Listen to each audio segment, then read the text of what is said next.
Well, it's good to be a good turnout. You know, if they took a picture of us all and put it up on a poster and said, this is all these people are Christians, you know, people would think it hard to believe, you know, the picture people have of Christians is, you know, stiff upper lip sort of people in suits and that type of thing, but, you know, it doesn't matter what you look like, doesn't matter where you've been. God still loves you, you know. It's been a long, hard road for me to find that out, but gee, it's just from being someone who was so depressed and without purpose to all of a sudden just have this peace. And sometimes I just have to slap myself and think, look, wow, this is just, I've got nothing to worry about. I've never ever had that in my life since I was a little kid. That's the last time I can remember actually having peace in my life and not having problems to think about, addictions to fulfill. Anyway, I grew up, a lot of people, I've heard a lot of testimonies, and quite often they come from broken homes. People come from broken homes and places where they weren't loved as kids, but you know, I can't say that. I grew up in a Christian home, and a loving home, you know. My parents loved me, and I never felt that I wasn't loved. I always felt that, I never remember feeling hurt or unsafe or anything when I was a kid, you know. Dad was always there, Mum and Dad was always there to protect us from everything, you know, and we all, even though we weren't rich, we didn't have much money, but we always had that love. We always had something, whether it was a second-hand bike or whatever, you know, or a billy cart we made up out of ourselves. We always there's always that love between us, brothers and sisters, and all that. But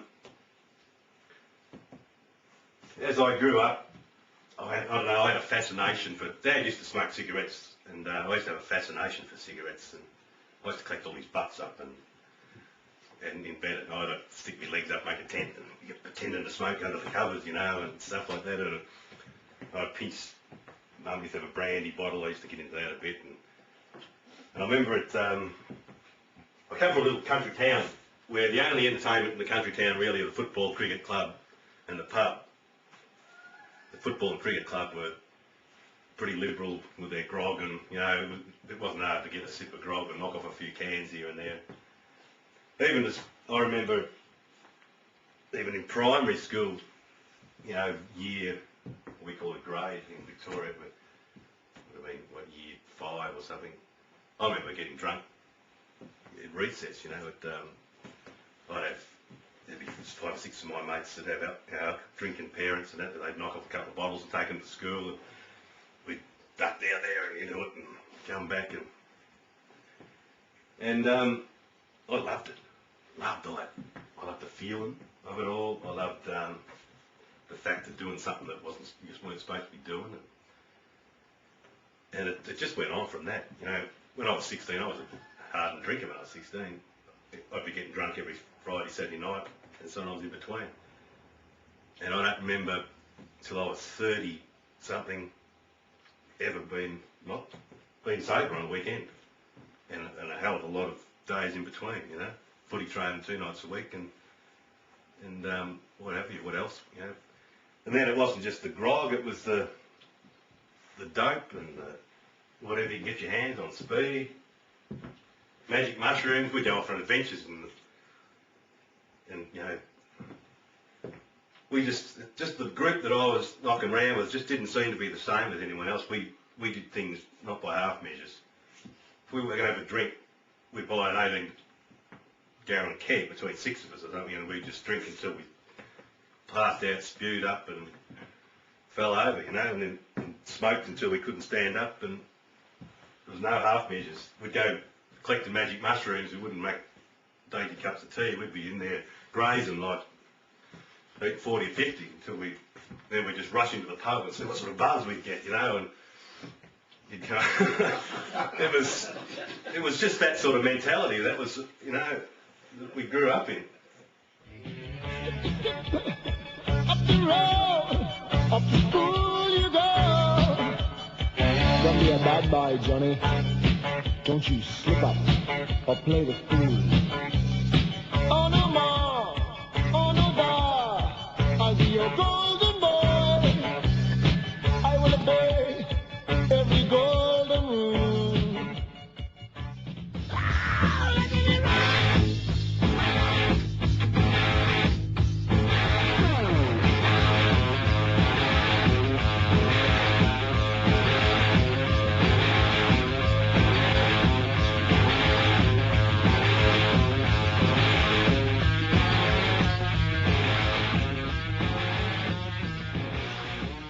And it was exciting for a while, but after a while, everyone else sort of went about their lives, and we were still stuck in the same spot, still doing the same stuff.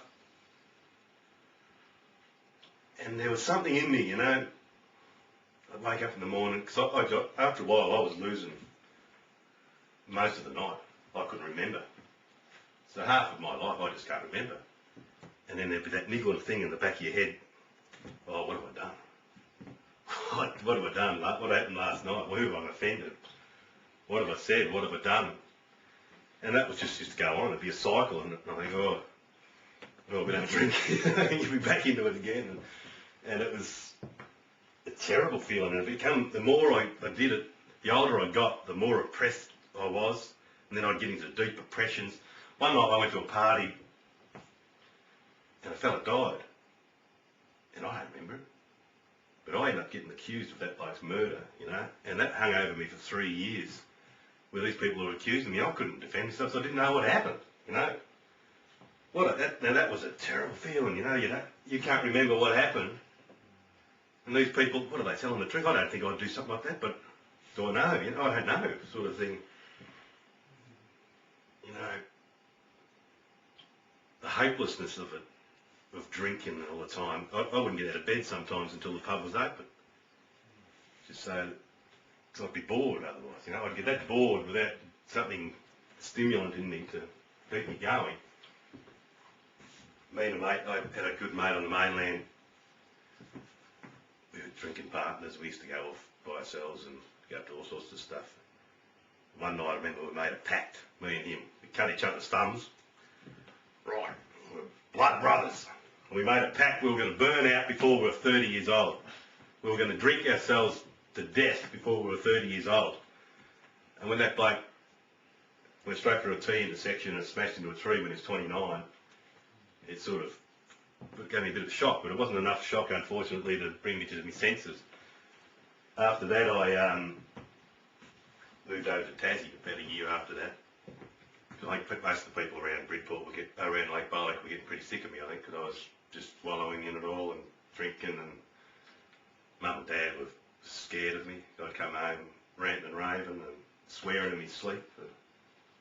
And the publicans were sick of me because I ended up flaking it on the floor or spewing up in the ashtrays. Then I got over to Bridport and things didn't change. You know, that's where the bit where I got accused of murder and all this, and I had a series of mad affairs with these crazy women, and I was probably crazier than them really, but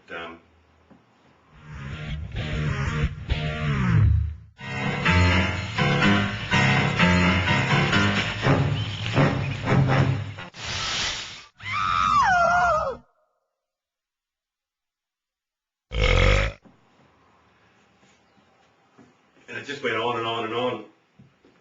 In fact, at Bridport, I was just known as the drunk, you know, I was the worst drunk. Good bloke when he's sober, but he's a nutcase when he's drunk. Oh, yeah, don't go near him then. He sings all the time, and I didn't used to do anything terribly violent, but I remember one day, they found me.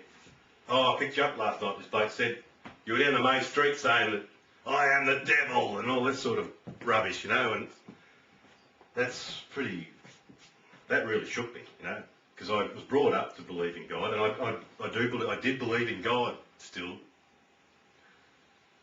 but I was so far away from that. You know, I broke up with this relationship I had for about 4 years with this woman. She actually took me to the church a few times, and I actually got so-called born again, but at the time I just smoked a joint and half a dozen ciders, but so I don't think it was a real lot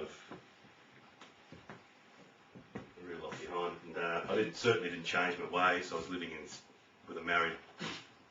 as married, but in a de facto relationship, which it says pretty plainly in the Bible that's not going to work, you know. Anyway, I went into I got kicked me out. She went a bit crazy as well, and with depression and all sorts of things. And I was living off people's couches and shock and depression. Anyway, Pete over here sort of said, come down one weekend and take a bit of time out to come down here, and you know, it's not that bad. It was just trying to sort yourself out, and so it was good. It got me out of Bridport, out of the scene a bit, and they fed me up a nice tucker, and yeah, it was a bit like having I'd known Pete for over 30 years, and it was like having you know, some kind of relation, you know, like I've got no one else in Tassie, and it just gave me that time. It's that time out, you know, to think about things, and I sort of got a bit of a strategy together. There was a house out the road that I wasn't that far from work and what have you, so I thought I'll go home and do that. He sent me home with a New Testament, the message. Those you know don't know what the message is. It's a New Testament Bible, the story of Jesus Christ, spoken in basically in street language, in the sort of talk that me and you use. I went home and read it. I think I read it 3 times right through, and it really brought some sort of relief, you know. And anyway, I saw about this house, and everything seemed to just fall into line, you know. I had to hadn't been lived in for years, and I had to clean it all out, and I had to get an electrician. But when you're depressed, every little thing can be like a big mountain, you know, like just the fact that I had to get an electrician to go and look at the place. It wasn't as simple just to ring up the hydro to connect it. I had to go and organise it something, and it just seemed so big. And I was staying in the pub at the time, which is not a real good spot for an alcoholic to live, and I just said to the barmaid, you know, any electricians? And he said, yeah, I know a couple, I'll write them down. And just as he was writing them down out of the blue, both of them just walked straight past it. And I said, oh, there they are.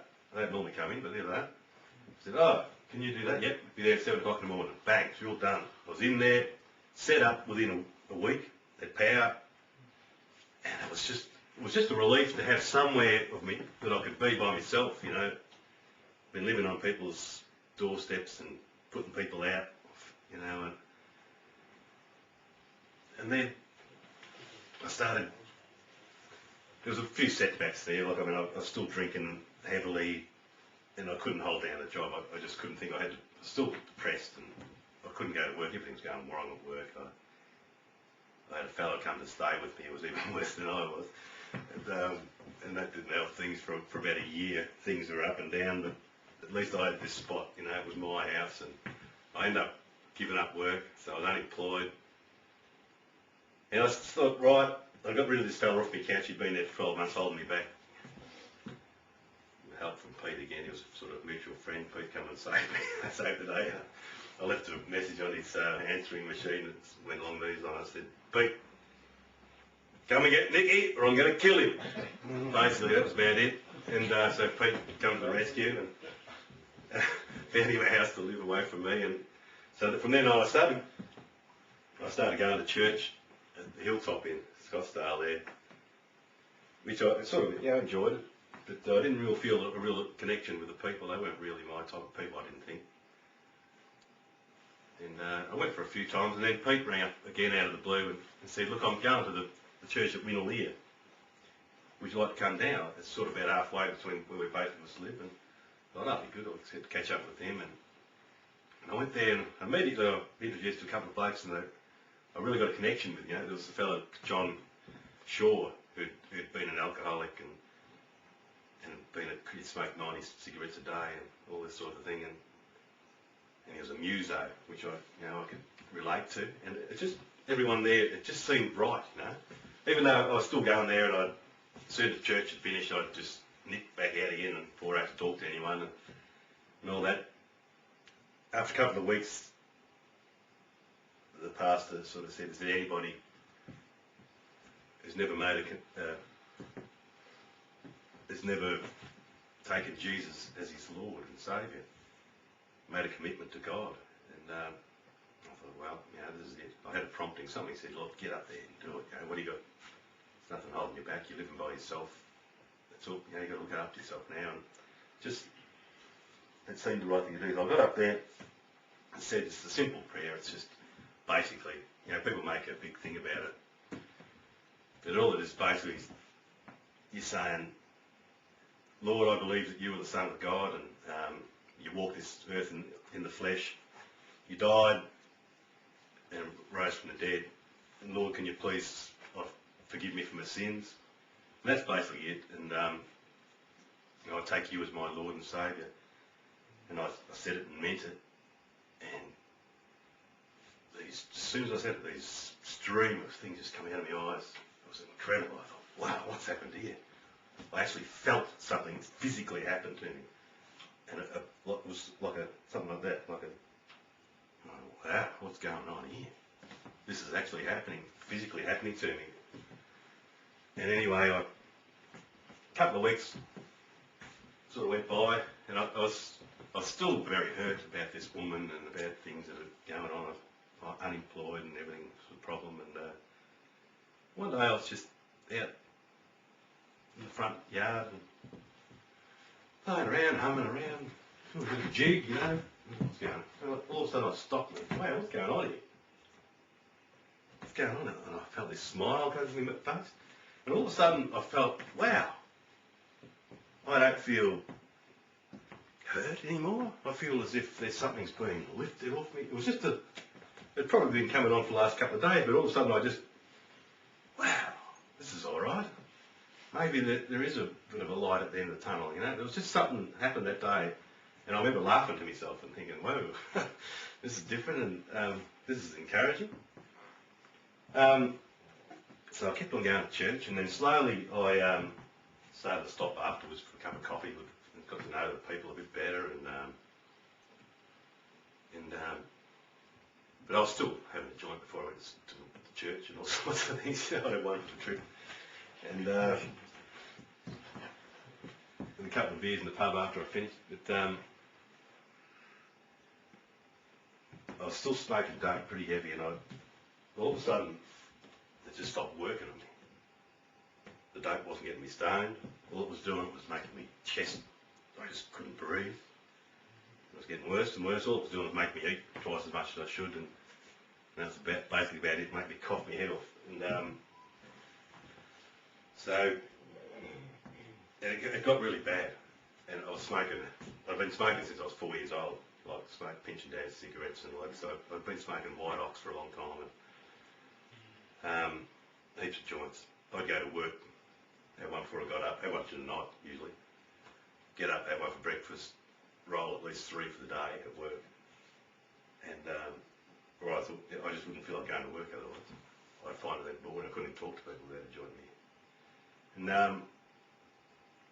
anyway, I had enough. I just said, Lord,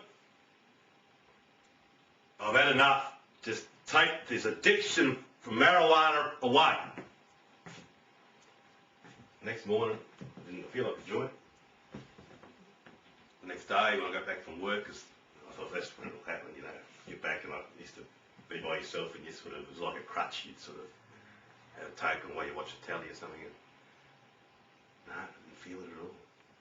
But I felt this real peace come into me instead. It was like something had been lifted off me, but also something put back in there. Something that was better than marijuana. Didn't make me feel like eating all half the cupboard. And about a week later, I was just, I told Pete about it and everything. And, it was just, I knew that it wasn't from my own doing that this happened. And a week later, exactly to the day, a little voice, it wasn't an audible voice, but it was a knowing. It wasn't from said, how about the tobacco as well? And that's something I would never, ever thought, because I used to love cigarettes, so I never, ever tried to give up. And anyway, just as they said it, I said, oh, all right. It was as simple as that. So that morning, if I left these cigarettes behind, I'd have a nervous breakdown. I'd have to go back and get them, you know. I'd heart palpitations. But I didn't need them that day, and I went all week. I didn't get any cravings whatsoever. No cravings, you know, they say it's the most addictive thing in the world, but I tell you what, I had no withdrawals. I didn't want to have them. I knew there was nothing about the hand. They say that all this business, none of that. Exactly a week later, I had this urge to go to the pub, and I thought, wow, I better watch myself here. That can't be from God. I didn't think about it being the same day as ordering that, but anyway, I went into town. I had to go in there anyway, and I thought, look, I'll just stop at a friend's place just first and sort of think about it, so it might go away, this feeling. And anyway, it didn't. And I went to another place, it still didn't go away, so I thought, right, I'll go to the pub. Went there, went up the bar, had light, stubby, I think. I thought I'd buy a light. Because at that stage I'd already just done my licence for drink driving. I'd run the car off the road 3 times in the last 3 months. And I was deferring it. And I was I deferred it for really a year, I think. But so I thought, I'll just have a light, I don't want to go blowing a bag again. And as I went to the bar, grabbed me a stubby, I went back, the fireplace is here, I sort of leapt back on there. There was a group over to my right, left over there, and a group over the right, the girls over here. And I was just sort of listening to what they were saying, and that was just all filth was coming out of their mouth. They were just speaking about men's genitalia and yeah, this and that, and I do this, and it just really made me sick. I almost vomited. I looked over on the other side, and there was all the boat builders and metal workers and that over there in the corner. They were laughing. You know what? Mr. Squiggle, they used to have old build a steam shovel. And all the smoke would come out of his mouth, you know. Well, it was just like that. You could see the smoke coming off their cigarettes, and I looked at these people, and I thought, wow, they're dead. These people, it was as if I could see inside their chest, they had black hearts. It was like they were scorched, and they were dead. I got out of there, and I've never been back since. I've never had a drop of alcohol since, and no withdrawals whatsoever. That night, such a peace come into me that I just can't describe it, you know. And there's been a smile on my face ever since. That was 12 months ago, so I don't think it doesn't look like it's going to leave. Look. It's real, mate. It's real. It really is. The love of God is the most powerful thing in anyone's life. And I just encourage you, anyone, if they haven't taken Jesus Christ as their Lord and Saviour, it's not a big deal. It's not a contract that you're locked into or anything like that. You're not bound to a church or anything like that. It's just something between you and God, and it works, eh? All these people here today, a lot of them know that in their hearts as well, and it's just people worldwide know all about it. It's just, we see so much rubbish on TV, and people think it's true, but it's just, you know, televisions and papers are all owned by money men, you know, they're not from God. So, anyway, that's about it. Good on you, mate. Great to have that peace. Oh, yeah. Yeah, good on you, mate. Thanks for sharing.